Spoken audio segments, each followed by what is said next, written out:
Bismillahirrahmanirrahim. Assalamualaikum warahmatullahi wabarakatuh. Pada kesempatan kali ini saya akan melaporkan terkait dengan penelitian kami yang berjudul Penerapan Artificial Intelligence untuk Pemodelan Prognosis pada Pasien Penyakit Ginjal Kronis dengan Hemodialisis.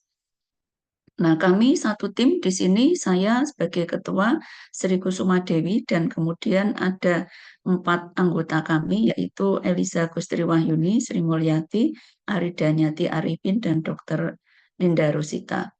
Penelitian kami mendapatkan hibah penelitian Kemdikbudristek pada skema fundamental yang mendapatkan pendanaan di tahun 2024. Latar belakang dari penelitian kami adalah terapi erythropoietin stimulating agent atau ESA. Ini merupakan salah satu cara untuk mengatasi anemia pada pasien penyakit ginjal kronis. Tidak semua pasien itu responsif terhadap ESA. Ada beberapa pasien yang masih menunjukkan resistensi terhadap ESA. Nah, resistensi terhadap ESA ini ditandai dengan kadar hemoglobin yang relatif rendah setelah dilakukan terapi ESA.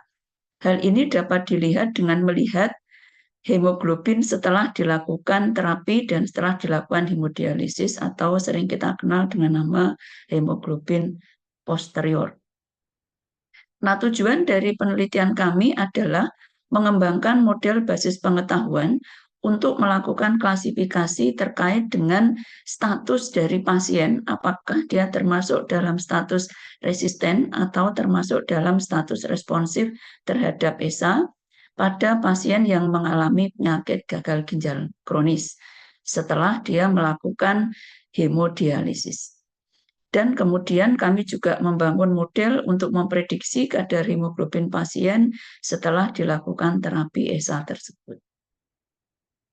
Penelitian ini sejalan dengan roadmap kami, karena sebelum dilakukan penelitian ini, kami juga sudah melakukan beberapa penelitian yang relevan dengan itu, dimulai dari tahun 2020 hingga tahun 2023, dan di tahun 2024 ini kami memang memfokuskan penelitian kepada bagaimana kita melihat status pasien yang mengalami gagal ginjal kronis dan melakukan hemodialis ini, apakah status ketika dia mendapatkan terapi ESA ini mengalami resisten atau dia responsif terkait atau terhadap terapi tersebut.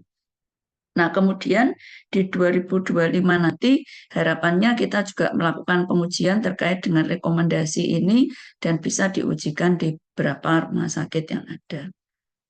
Metodologi yang kami gunakan meliputi beberapa tahapan penelitian. Yang pertama adalah kami melakukan kajian literatur, kemudian melakukan pengumpulan data, melakukan pengembangan model dengan pendekatan deep learning, kemudian pengembangan model dengan pendekatan Fuzzy Inference System, dan yang terakhir kami melakukan analisis hasil dan pembahasan.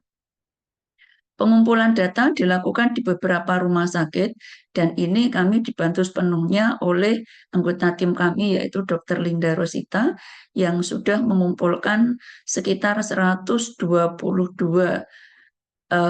pasien gitu dan rekam mediknya yang tentunya relevan dengan pasien yang mengalami penyakit gagal ginjal kronis dan melakukan atau mengalami terapi ESA. Kemudian dari hasil pengumpulan data tersebut, kami mengembangkan model untuk melakukan klasifikasi dengan menggunakan deep learning, dan kami memilih model klasifikasi dengan metode J48 atau J45, dan kami menggunakan software Wika. Nah, software ini adalah software yang free. Hasil dari klasifikasi ini nanti berupa pohon keputusan. Nah, selanjutnya hasil klasifikasi ini itu hanya menunjukkan apakah pasien itu responsif atau resisten, tetapi belum menunjukkan berapa tingkat responsivitasnya, atau kalau sebaliknya belum menunjukkan tingkat resistensinya. Sehingga untuk mendapatkan atau menunjukkan seberapa besar tingkat resistensi atau responsivitasnya, kami menggunakan model pendekatan Fuzzy Inference System dengan menggunakan metode Mamdani. Untuk melakukan ini, kami menggunakan software MATLAB. Kemudian hasilnya kita lakukan analisis dan kita lakukan pembahasan berdasarkan pada kajian literatur yang sudah kami lakukan sebelumnya. Capaian luaran yang sudah kami dapatkan, kami sudah mengirim atau submit paper kami ke jurnal internasional bereputasi Q1, ini dengan SJR 1,28, yaitu Jurnal Biomedical Signal Processing and Control. Targetnya adalah accepted, dan sampai dengan saat ini paper kami sudah selesai direview pada tahap yang kedua dan sedang menunggu final decision dari editor.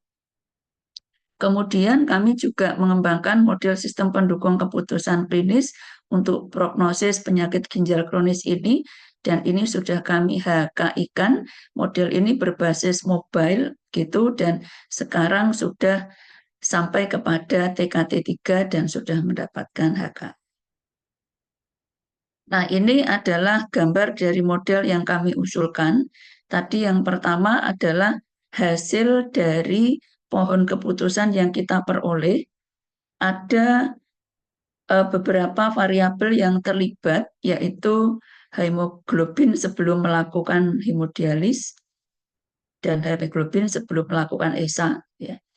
Kemudian berat badan, kemudian MCHC, dan yang terakhir adalah lama melakukan hemodialis. Mendapatkan hasil seperti ini dengan klasifikasi resisten dan responsif. Jadi semisal HB-pre-nya itu kurang dari 8, kemudian nanti dicek berat badannya. Jika berat badannya kurang dari 66,1, maka kita cek MCHC-pre-nya. Jika kurang dari 33,5, maka pasien resisten. Namun ketika MCHC-pre-nya lebih dari 33,5, kemudian kita cek periode atau lama pasien mengalami hemodialis. Jika kurang dari 2,11 tahun, maka responsif. Jika lebih, maka resisten. Demikian juga ketika berat badannya lebih dari 66,1, maka pasien adalah responsif. Namun ketika HB-pre lebih dari 8, jika berat badannya kurang dari atau sama dengan 43 kilo, maka pasien ini mengalami resisten. Namun jika berat badannya lebih dari 43 kilo, maka pasien akan responsif. Kemudian gambar berikutnya ini adalah contoh inferensi dengan menggunakan Fuzzy Inference System dengan metode Mamdani. Ini kami contohkan HB-pre 8,01, berat badan 66,5, MCHC-pre-nya 33,6, dan lama hemodialis itu 0,957 tahun. Maka kita bisa lihat bahwa statusnya, yaitu status pasien mengalami responsif itu adalah 10,5, ini berdasarkan HB akhir. Jadi 10,5 ini adalah perkiraan atau prediksi hemoglobin setelah melakukan hemodialis. Sebagai penutup, ketercapaian kegiatan penelitian kami ini sudah mencapai 100% pelaksanaan penelitian. Kemudian pembuatan aplikasi berbasis mobile ini sedang kami lakukan pada tahap untuk melakukan pengkodean berbasis mobile. Namun demikian, secara mobile ini kami sudah mendapatkan HKI-nya, sudah kami daftarkan dan insya Allah sudah mendapatkan sertifikat. Dan kemudian penelitian selanjutnya nanti akan lebih banyak kami fokuskan kepada prediksi terkait dengan komplikasi lebih lanjut dan tindakan prognosis dengan berbagai kondisi pasien yang berbeda. Demikian laporan akhir dari hibah penelitian yang kami peroleh. Terima kasih. Assalamualaikum warahmatullahi wabarakatuh.